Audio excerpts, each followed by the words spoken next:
Magical brick vehicles.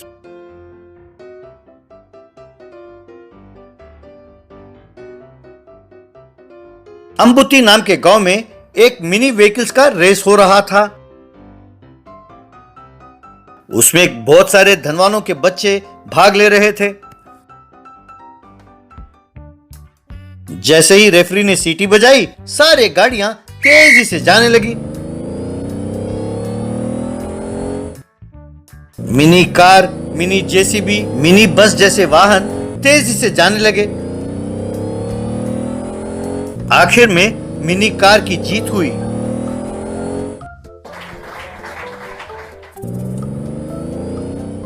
उस car को चलाने वाले पंकज नाम के लड़के को जज ने 1 लाख रुपए का इनाम दिया। ये देखकर लोग खुशी से ताली बजाने लगे। वे सब धनवान के बच्चे उन्हीं गाड़ियों में स्कूल जाते थे। अंगूठी में एक अनाथालय था। उस अनाथालय में बच्चे और बुजुर्ग रहते थे। उस अनाथालय की संचालन लता नाम की एक औरत करती थी। धनवान के बच्चे अनाथ बच्चों को स्कूल के पास छेड़ते रहते थे। ये देखकर वीरू नाम का एक अनाथ लड़का बहुत दुखी होता था। एक दिन पंकज, अरे तुम यूँ हमारी गाड़ियों को क्यों ताकते रहते हो? उन्हें नजर लग जाएगी। रोज पैदल आते हो स्कूल, शर्म नहीं आती? लावारिस कमीनों। पंकज, जबान संभाल कर बात करो। हमारे गरीब होने की वजह हम नहीं है। अगर हम भी तुम्हारे तरह धनवान पैदा होते तो हमारे पास भी सारी सुविधाएं होती। वैसे यूँ हर बार तुम हमारा अपमान करते रहते हो, ये ठीक नहीं है। पंकज ने वीरू को खींच के एक थप्पड़ मारा और क्यों रे, जबान चलाता है? अगर मैंने अपने पिताजी को कहा तो तुम सबको स्कूल से डिसमिस कर देंगे, खबरदार, कहकर उसे चेतावनी दी। ये सुनकर वीरू बहुत दुखी हुआ। अनाथालय में लता जी, बच्चों, उन धनवानों के बच्चों को उनके पैसे होने का घमंड है। आप सब उनकी बातों का बुरा न मानना। तुम सब खूब मेहनत करके पढ़ो और बहुत अच्छे अच्छे इंसान बनो। सिर्फ पढ़ाई पर ध्यान दो, ठीक है बच्चों? यूं वे हमेशा बच्चों का हौसला बढ़ाती रहती थी। एक दिन बहुत बड़ा तूफान आया और अनाथालय ढह गया। तब बेचारे वे सब गांव के बाहर मंदिर में रहने लगे। हे भगवान, ये कैसी मुसीबत टूट पड़ी है हम पर। अब ना रहने के लिए घर है, ना खाने के लिए खाना। हे भगवान, ये तुम हमारी कैसी परीक्षा ले रहे हो? कहकर दुखी होने लगी। माँ, अब बिल्कुल चिंता ना करो। सबसे पहले हमें उन बुजुर्गों की भूख मिटानी होगी, नहीं तो उनकी जान जाने का खतरा है। हम सब जाकर उनका खाने का इंतजाम करते हैं पहले। यूं सब बच्चे गांव के घर घर जाकर भीख मांगने लगे।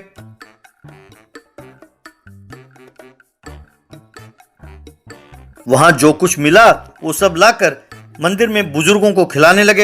एक दिन एक कॉन्ट्रैक्टर आया और लता जी, मैं जानता हूँ कि आप बहुत मेहनत से अपने खुद के पैसे लगाकर इस आश्रम को बनाकर चला रही हैं। मैं आपकी सहायता करना चाहता हूँ। मैं और मेरे मजदूर मुफ्त में काम करेंगे, लेकिन सामान हम नहीं खरीद पाएंगे। उसका इंतजाम आपको ही करना होगा। अगर फिर से अनाथालय बनाना हो तो कम से कम 10 लाख रुपए खर्च होंगे, पर आप कहती हैं कि आपके पास इतने पैसे नहीं हैं। अगर टीन का भी छत लगाना हो तो 2 लाख रुपए कम से कम खर्च होंगे। अगर पैसों का इंतजाम हो जाए तो कहिएगा, मैं और मेरे मजदूर आकर काम कर देंगे। कहकर वहां से चला गया। तब लता बहुत दुखी हुई। ये बात वीरू ने देखा। अगले दिन ऑटो में एक आदमी ऐलान करता हुआ जा रहा था, सुनो भाई सुनो, mini vehicle race, mini vehicle race, जीतने वाले को 10 लाख रुपए का इनाम मिलेगा। इससे पहले इतना बड़ा इनाम किसी ने भी नहीं दिया होगा। जिसकी भी इच्छा हो इसमें भाग ले सकता है। सुनो भाई सुनो, मिनी व्हीकल रेस, कहकर आवाज दे रहा था। ये सुनकर वीरू सोच में पड़ गया। वो उस टूटे हुए आश्रम के पास आया और उसे दुखी होकर देखने लगा। तभी उस ढेर से एक ईंट उछलकर उसके पास आई। बेटा, मैं एक जादुई ईंट हूँ। जो कुछ हुआ मैं सब जानती हूँ। यूँ अनाथालय टूटने की वजह से तुम सब यहाँ से चले गए, इसका मुझे बहुत दुख है। मैं तुम्हारी एक मदद कर सकती हूँ। तुम मुझे एक थाली में डालकर मेरे ऊपर थोड़ा सा सीमेंट डालोगे तो मैं एक मिनी व्हीकल में बदल जाऊंगी। तब तुम उस रेस में भाग लेकर जीतो और उन पैसों से दोबारा आश्रम बना सकते हो। तब वीरू ने जाकर ये बात लता जी को बताई। ये सुनकर लता जी हैरान हुई। दोस्तों, मेरे साथ तुम सबको भी इस रेस में भाग लेना होगा। हर हाल में हम में से किसी न किसी एक को ये रेस जीतना ही होगा, वरना हमारे आश्रम बनाने की इच्छा सपना बनकर ही रह जाएगा। यूं वीरू थाली में ईंट को रखकर सीमेंट मिला रहा था कि उसमें से mini car, mini truck, mini jeep जैसे कई किस्म के वाहन बाहर निकलने लगे। मुकाबले वाले दिन सब बच्चे उन गाड़ियों में मैदान पहुंचे।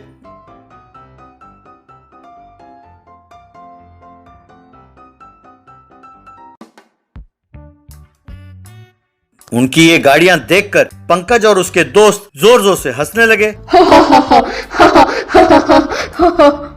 रेफरी की सीटी बजाते ही रेस शुरू हुआ।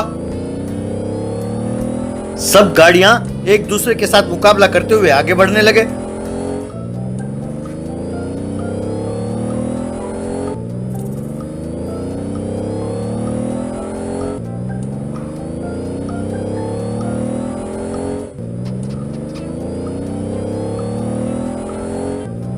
आखिर में वीरू मुकाबला जीत गया।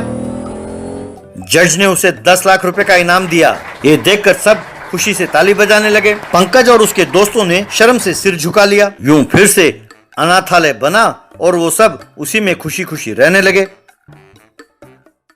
मैनहोल।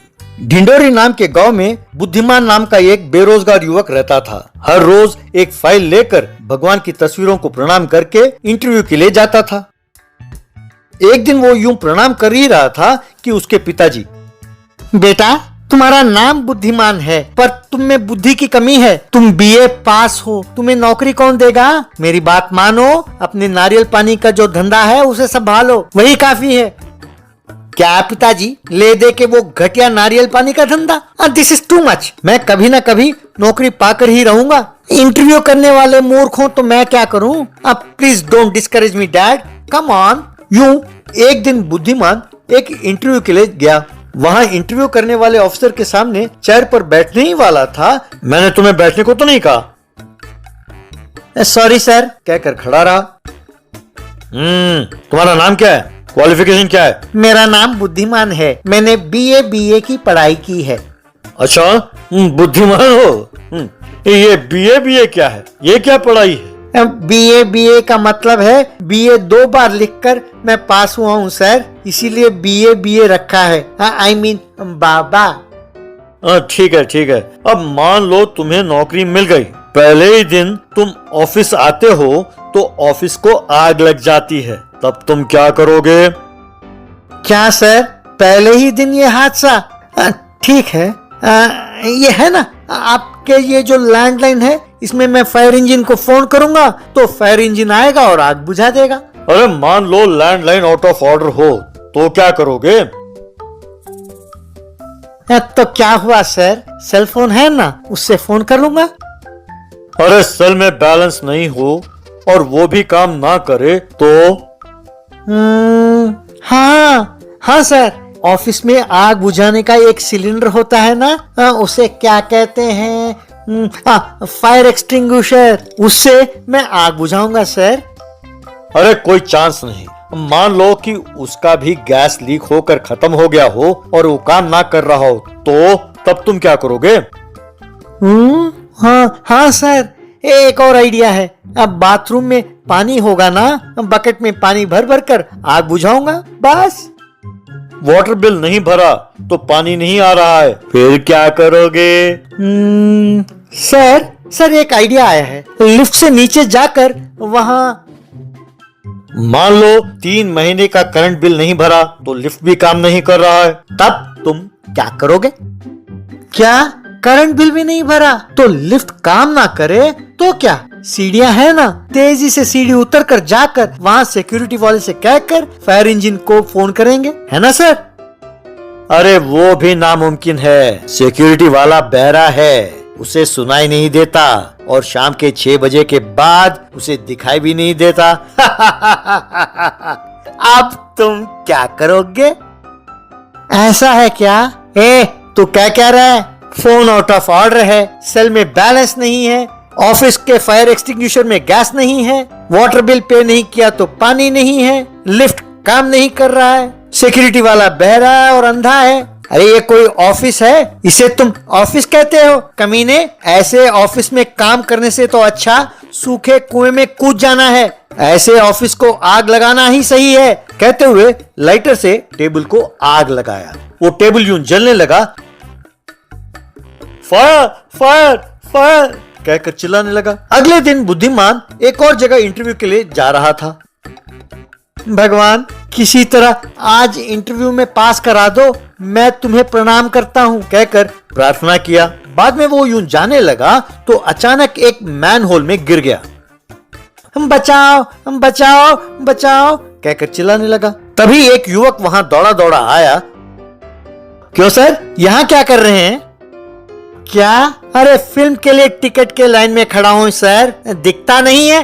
अरे म्युनिसिपैलिटी के मेहरबानी से यूं मैनहोल में गिर गया हूं, कृपा करके मुझे बाहर निकालिए सर। देखिए सर, इंटरव्यू के लिए अच्छे कपड़े पहनकर निकला था और ये हाल हो गया है। आने वाले ने हाथ पकड़कर, इंटरव्यू के लिए? किस कंपनी में? Waste item company sir. आप किस पोस्ट के लिए जा रहे हैं? असिस्टेंट मैनेजर पोस्ट के लिए सर। कहते ही उसने हाथ छोड़ दिया। बस बुद्धिमान फिर से एक गड्ढे में गिर गया। ये क्या, आपने हाथ क्यों छोड़ दिया? अरे बाहर निकालिए सर प्लीज। सॉरी सर, उसी कंपनी में उसी पोस्ट के लिए मैं भी इंटरव्यू के लिए जा रहा हूँ। हम दोनों एक दूसरे के कॉम्पिटिटर्स हैं ना, इसीलिए मैंने हाथ छोड़ दिया कहकर वहां से चला गया। बाद में बुद्धिमान ने म्युनिसिपैलिटी को फोन किया। उन्होंने आकर बहुत कोशिश करके आखिरकार पांव के बल उसे बाहर निकाला। इस तरह बुद्धिमान बच गया।